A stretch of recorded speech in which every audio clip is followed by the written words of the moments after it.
5 red lights, and it's green, green, green, and away we go. Here at Sonoma, it's a great start up and around the field right now. Yeah, Juan, as we ride on board, you said that the tires are definitely lined up. They were probably lit up with a Ferrari fire as, oh, looking down to the inside. That's an early lick for going on there. Here comes Coffrey on the attack, taking massive advantage, looking down to the inside, heading into the hairpin. Down to the inside, a little bit of lock of the brakes, staying on to the curbing on the inside. And Coffrey making the move work, but off the exit, here comes Hay once more. Hay could have a switchback opportunity, looking down to the inside. They're going to go side by side, heading into turns 2 and 3 right now. Still side by side, Juan's onto the inside now. Hay looking for a switchback, but Juan able to stay on to 6th place. Free jumped up into 2nd place for McIntyre Jones. There is McIntyre Jones ahead of Coffrey. Is this going to be a dive? No, it's just a little bit late on the brakes, and deep onto the brakes. McIntyre Jones, and missed the apex by a country mile. But in fact, he was 2 tenths quicker than 2nd and 3rd place on that last lap. We'll see what they can do on this lap now that Coffrey's had 1 full lap of clean air. He hasn't had anybody ahead of him, but Jerome Lamy just doing what he needs to do. But Austin, we've seen him do this before. My mind goes back to Suzuka. He was out in the lead. He had it all to himself, and he made a mistake at Spoon, and he dropped down the order. He lost the win, undoubtedly, with that mistake then. And I think that will be playing in his mind. He'll be thinking about that, and he just needs to keep it consistent and clean if he wants this win. And I'm expecting, 3 wide, exiting the carousel. Coffrey defending, pushing Ferrari all the way down to the ground. Does he get tagged on the brakes? Yes, he does. From Luca, though, and while he did that, to the pits as well. This is what happened to Luedo coming through turn 1. Very close to the outside barrier. The car ahead of him just loses, and that's cover Alistair Hay. 1, 2, 3. Do we get 4 involved? No, cars is going in and out and around, but 3 cars. There's so many cars in the pits already. We've not even hit 10 laps yet.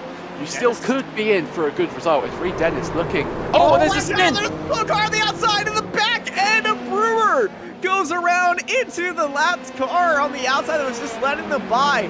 I'm guessing he saw Reed on his. It's about Reed! Oh, loses the back end coming over the blind crest, and now Reed Dennis is under pressure by Victor Barris. He locks the brakes. Here comes Victor Barris. Oh, it's just chaos in the lower 20s. Main carousel, you see Victor Barris. He's just staying back there and taking a little bit different line, maximizing the exit because Reed Dennis is all over the place. And Barris once again in the traps as they're exiting the traction. Barris looking down to the inside right now as they're side by side. Barris dives it up onto the inside. Dennis forks go out wide as there he goes side by side, and Victor Barris finessing it. I was, thinking, did he pick up any front wing damage? And I think we're seeing the answer right here. He stops in his pit box and then immediately starts up again, and that tells us that he's taken his one and only fast repair. This is like calming down at the moment. A little bit of defensive move right there. Baruch trying to go on the outside as you see Cardi a big lockup on the inside. That's something you do not want to see side by side of the car on your inside. Matthew Gracie with that lockup. Potapenko up ahead has had an issue. Sorry, I was gone. There was a noise outside. There's a tornado forming outside. So, yay. Yeah.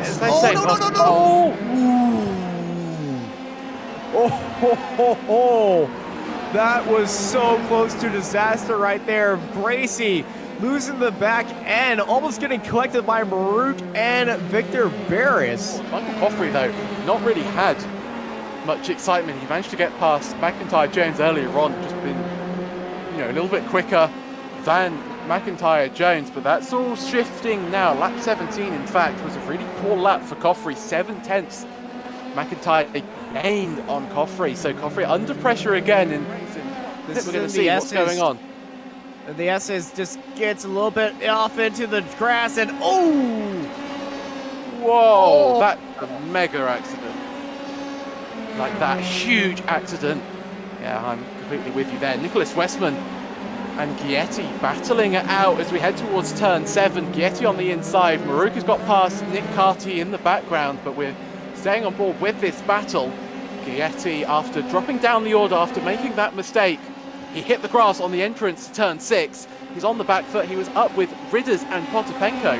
Talking of those two, Ridders now past the Ukrainian. Potapenko down to 9th. Ridders up to 8th. A great showing from our Canadian drivers today. They're 6th, 8th, I was going to say 12th, but now 13th with Westman getting past. But Gietti not happy about that. Oh, there's contact! No! Off in the infield of is Jerome Lamy. A 1 minute 22.24. So that's the fastest lap of the race last time by my very quick maths, which is always dangerous, around 7/10 of a second to second place Coffrey. I mean, crazy pace that Lamy has got. I was talking about, him having to save his tyres. Sorry, he's having to save his tyres, but he doesn't need to do that at the moment. He's got 14 laps to go in this race, and at this point he's put the hammer down. Some would say it's even hammer time. Jerome Lamy in a world of his own at the moment. What can Will McIntyre-Jones do? Can he take this second place back down the inside? He goes. Well, you said hammer time. Well, honestly, Will McIntyre-Jones has just unleashed the Mac attack right there, up into second place.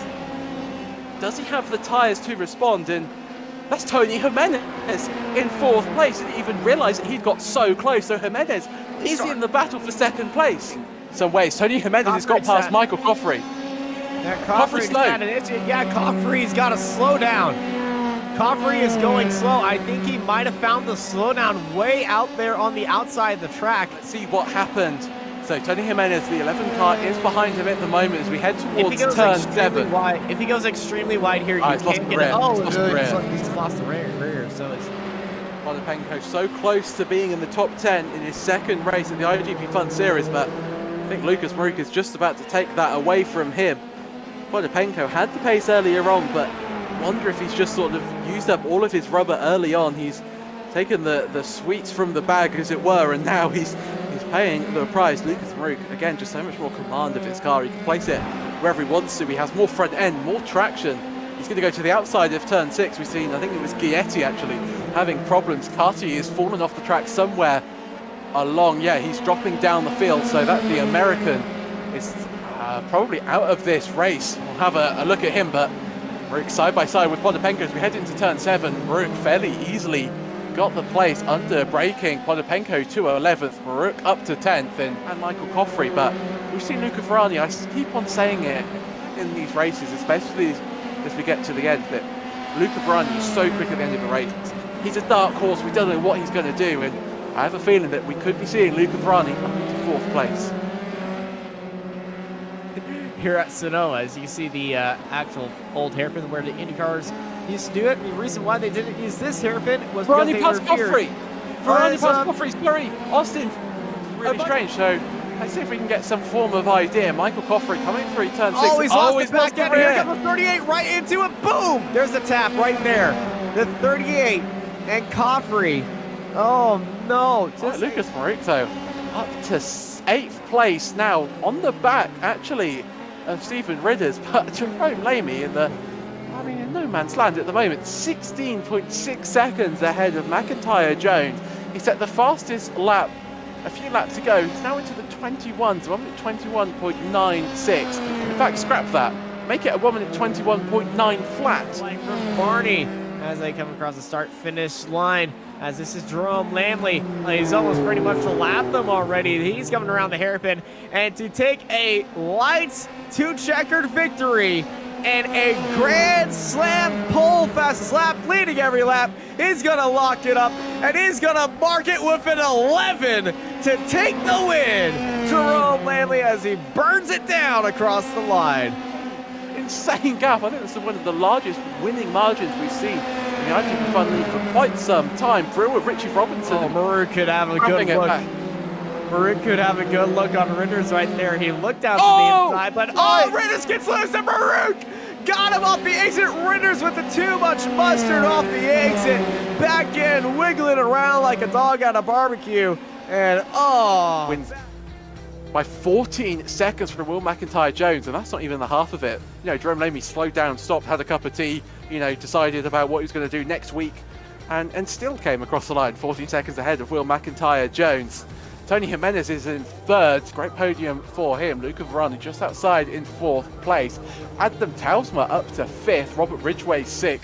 Lucas Maruk, after having to pit, comes home in 7th place after getting past Stephen Ridders on the final lap. He finishes 8th, just ahead of Zoltan Zomota.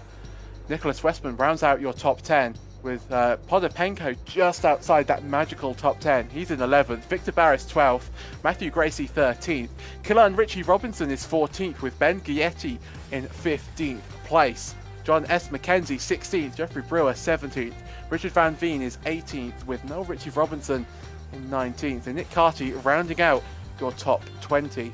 Andy Flint is 21st in our last driver to only be one lap down as of the pace that we saw from Jerome Lamy.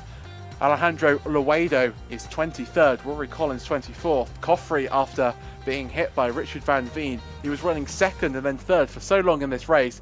He finishes in 25th. Reed Dennis 26th. Patrick Rowland had an accident on the last lap. He's 27th.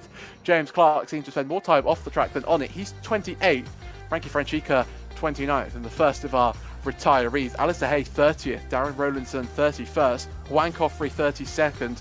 Evan Way 33rd. Rodrigo Duran 34th. And Graham Nicol in 35th. And he did not take the start. Austin, what an absolutely astounding race. Once again, iGPFun delivers. It always delivers every single time we go to any circuit. It could be the most boring circuit in the world, we think, and then iGPFun rocks up and we have one of the best races that you could watch around the circuit. It really is. It was so much fun watching this race. Action up and down the field. There was a lot of incidents, drivers trying to keep the tires alive, but they certainly kept through there, and one of them was definitely Jerome Lamy with that fantastic race here today. Next week is going to be a very much different week. We're going over to England as we head to Oulton Park Circuit with the International No Chicanes, and it's going to be a lot of fun over there. So thank you everybody for joining us